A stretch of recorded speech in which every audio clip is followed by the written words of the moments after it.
یاد نہیں کرتے کہ یہ تعلیم کا.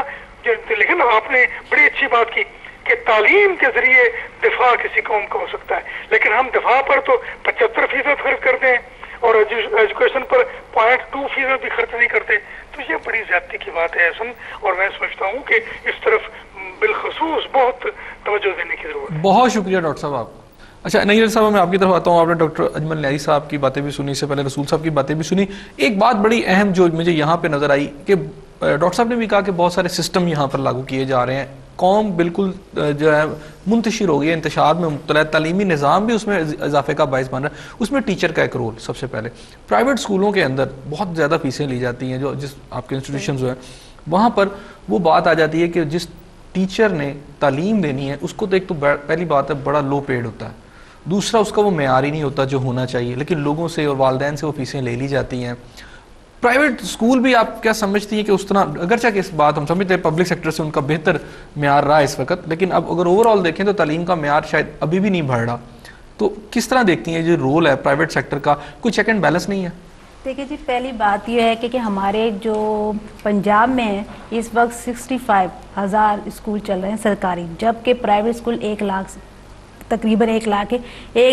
اور روزانہ اس کا مطلب یہ ہوا کہ یہ پروفیٹیبل بزنس ہوا نا, بزنس بھی ہے اور کچھ دے بھی تو رہا ہے. اگر گورنمنٹ میں دینا ہے تو گورنمنٹ اسکول بنا لے, صحیح بات ہے نا. آپ دیکھیں روزانہ صبح جو ہے 3 کروڑ جو نوجوان ہیں اسکول سے لے کے کالج یونیورسٹی تک جاتا ہے, اس میں سے 1 کروڑ 30 لاکھ پرائیویٹ اسکول کے بچے جاتے ہیں. تو یہ کہنے کا مقصد یہ ہے کہ کچھ دے رہا ہے پرائیویٹ. اگر پرائیویٹ کندھے سے کندھا نہ ملائے سرکاری اسکولوں کے ساتھ اور قدم سے قدم نہیں بڑھائے تو یہ تعلیمی معیار جو ہے آگے نہیں بڑھے گا, چاہے وہ کتنا بھی کچھ ہمیں کچھ نہیں دیتا. ہم سے تو اس طرح کے ٹیکس لگائے جاتے ہیں, ہم تو دیتے ہیں, لیتے نہیں ہیں. اب جو جی یہ تو ہے کہ ہم کر رہے ہیں اور اس میں پرائیویٹ سیکٹر کا جو بڑا کام ہے. اچھا سب سے اہم, میں پرسنلی بھی جانتا ہوں بہت سارے پرائیویٹ انسٹیٹیوشنز کو جن کی فیسیں بڑی بڑی ہیں, والدین کو دینی پڑتی ہیں, سارا سال کچھ نہ کچھ دینا پڑتا ہے, لیکن وہ جو تعلیم دینے کا جو مین کی سورس ہے وہ ہوتا ہے استاد. کسی بھی انسٹیٹیوشن میں استاد ہے نا جی, اصل وہ سارا اسی کے ارد گرد سب کچھ گھومتا ہے. وہ سب سے زیادہ لو پیڈ ہوتا ہے, اس کی بڑی بری حالت ہوتی ہے. اور یہ بات ڈاکٹر اجمل نیازی صاحب کی بھی ٹھیک ہے کہ جب تک آپ اس استاد کو جس نے پوری قوم کے مستقبل کو بنانا ہے, پوری قوم کو ٹرین کرنا ہے, جب اس کو آپ اچھی فیسلٹیز نہیں دیں گے, اس کو رسپیکٹ نہیں دیں گے, اس کو عزت نہیں دیں گے, تو کیسے آپ حاصل کر سکتے ہیں؟ حسن صاحب, یہ کبھی آپ نے پرائیویٹ ٹیچروں کو باہر دیکھا ہے سڑکوں پہ؟ ہمیشہ جو نکلتے ہیں نا اتنی فیسیں لے کے, سرکاری اسکول والے ہی ٹیچر باہر آتے ہیں اور ان کی حالت دیکھیں آپ, وہ ہزاروں میں لیتے ہیں, 20 ہزاروں سے زیادہ فیس لیتے ہیں. شکلیں دیکھیں ایسی جگہ فقیر ہیں, جبکہ ہمارا جو پرائیویٹ کا کم لیتا ہے لیکن جب بھی سامنے آتا ہے یا اسکول میں ہوتا ہے ایسے ہوتا ہے جیسے کھائے پیے گھر کا ہے. دونوں میں فرق ہے نا, دونوں یہ کہاں سے فرق آئے گا؟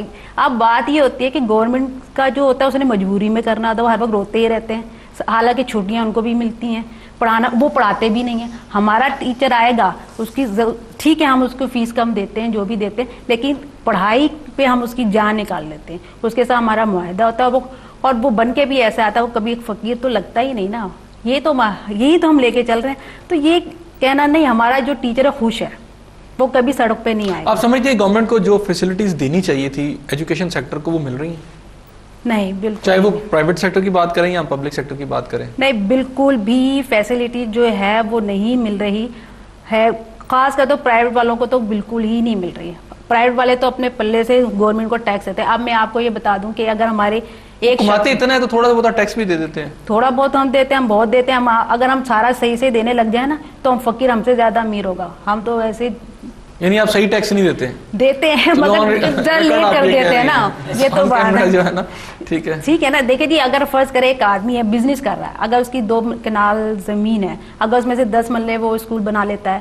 اب نیا نظام یہ آیا ہے کہ ٹیکس دیں گے آپ 2 کنال. میں اصل میں پوائنٹ میرا یہ ہے کہ ایک جو ہمیں سوچ کی جو ایک فرق ہے وہ یہ ہے کہ اگر ہم پبلک سیکٹر آج بھی دیکھیں تو وہ اگر تعلیم نہیں بھی دے رہے ہوں گے ساتھ ساتھ, تو پھر بھی وہ تعلیم ہی کا ان کا مقصد ہوتا ہے. لیکن اگر پرائیویٹ سیکٹر میں دیکھیں تو وہ پروفٹ کا ایک جو بزنس کا پوائنٹ آف ویو ہے وہ بنیادی وجہ بنا ہوا ہے کہ وہ ہر چیز کو بزنس پوائنٹ آف ویو سے لے رہے ہیں اور قوم کو اس طرح تعلیم نہیں دے رہے جو کہ اس کی روح کے مطابق ہونی چاہیے. اب یہ تو دیکھیں نا, آپ کا سلیبس آتا ہے پیچھے سے. آپ کا سلیبس جو دیکھیں, جب گورنمنٹ ہمیں بکس دیتی ہے اس کے اندر تو اسلامی چیزیں تو ساری نکال دی نا. آپ کا پاکستان کس پہ بنا تھا؟ 2 قومی نظر پہ. پاکستان ایک اسلامی ملک ہے. آپ اس کے اندر پڑھانے والے بچے کے اندر وہ اسلامی چیزیں تو دیں. آپ نے نماز کا طریقہ نکالتے ہیں, جہاد کا طریقہ نکال دیا, اور بنیادی چیز جس سے ایک انسان کریکٹر بنتا ہے بغیر کچھ محنت کیے ہوئے, جب وہ تعلیم کے دور سے گزرتا ہے امتحان تک ایک خود بخود. اچھا یہ بتائیے گا مجھے یہ بتائیے گا کہ مختلف پرائیویٹ انسٹیٹیوشن جو ہیں ان کے مختلف سسٹمز ہیں. آپ کے خیال میں مختلف سسٹمز ہونے چاہیے کہ یا پرائیویٹ سیکٹر میں کم از کم ایٹ لیسٹ اگر پرائیویٹ سیکٹر ہی لے لیں اس کا ایک کوئی نصاب ہو؟ نہیں, میرا تھوڑا سا پوائنٹ چینج ہے. نصاب تو ایک ہی ہونا چاہیے, لیکن دیکھیں کچھ لوگ جو ہوتے ہیں اگر ہم ایک ہی لے کے چلتے ہیں تو جو آکسفورڈ کے لوگ پڑھتے ہیں اگر ہمارے یہاں نہیں آپشنل کر سکتے ہیں نا. آپشن تو ہوگا نا, وہ باہر جائیں گے. اگر وہ یہاں لے کے پیسے دے کے وہی فیس ہمیں دیتے ہیں تو فائدہ تو ہے. ان کے لیے بھی کچھ ہونا چاہیے. جو لوگ باہر جا کے پڑھتے ہیں وہ پاکستان میں پڑھ رہے ہیں, کافی بچت ہے ان کے لیے, ٹھیک ہے. لیکن نظام تعلیم تو ایک ہی ہونا چاہیے اور ایک ہی زبان میں ہونا چاہیے. لیکن ٹھیک ہے, دوسروں کے لیے بھی کچھ رکھنا ہے نا. اب اللہ میاں نے سب انسانوں کو ایک تو نہیں بنایا. اب ہم اللہ پہ بھی الزام لگاتے ہیں اللہ میں سارے ایک طرح ہوتے ہیں تو خوبصورتی نہیں ہوتی. ٹھیک ہو گیا, ایک بریک لے لیتے ہیں, پھر میں دوبارہ آتا ہوں. جی میڈم اس دفعہ آپ کی طرف آؤں گا. ناظرین وقت چھوٹے سے بریک کا ملتے ہیں آپ کے ساتھ. بریک کے بعد ہمارے ساتھ رہیے گا.